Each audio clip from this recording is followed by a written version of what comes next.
Nömrə şeyli. Hı? Ne varım ki? Havalım ki nədir? Bak gəlmsən? Ne geldim ki? Az qadan alım, gəl bir məməni yiyeyim ağız. Yaman eve geldim kabul elədim kalbimden sonra. Ha, kuzu zat lazım olar. Sikerim bunun kuzunun ağzını ha. Sürü sağ kurbandı. Gördüm bana gördüm. Bir amiri. Bızgırdım. Gönder gelin. Ne?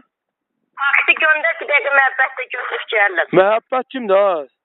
O deyirsin ey ay gəlin.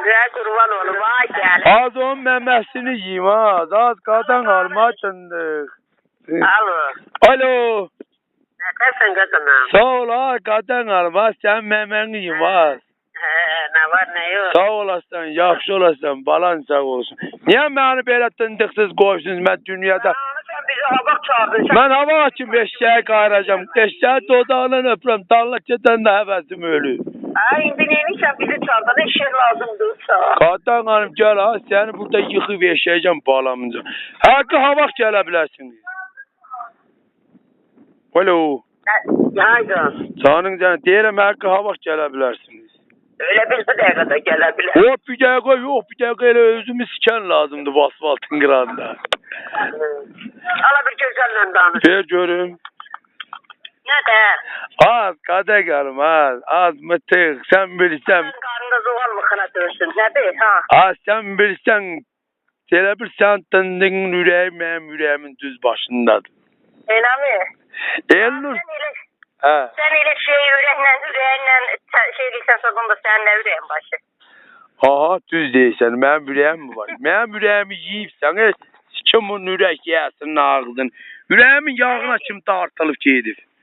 Ya de görüm ne değilsen ha? Ha diyeceğim zarafa sabah gelebilirsin ay kadın alın. Bak değilsen 20 manat taksiye bir dakika gel. Oy bulet 20 manat taksi hesapla. Ha bana. Ayrı. Öyle ne? Sen bir sen 50 manatım değil mi? Ay sen kadın alma 50 manatına sikerim onu. Sen ben 50 manattan aşağı düşürüm. O söhbəti yok ben bildim. Ha. Onda ver bak 50 manat. Şeyli. Onda ver bak 50 manatı vereceğim nesi de sikişeceği bu dağın kellesinde. Ha? 50 manat verende bu dağın kellesinde nesi de sikişeceği. Neyse defa değilsen. Belki ben bir defeden sonra beni sikim katmadı onda.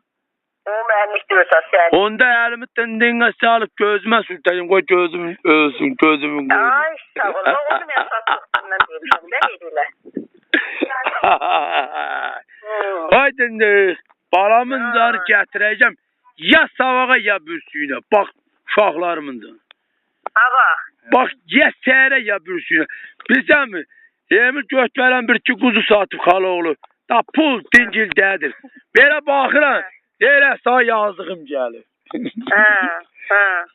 Kur'an haqqı deyirəm ta dındıq deyib göyə çıxır. Balamın canı. Yırıptılar. Bir kuzu istedim onu da vermədim. Ha. Sen adam sanmaya. Adamlıktan kanarsan neyse. Elə?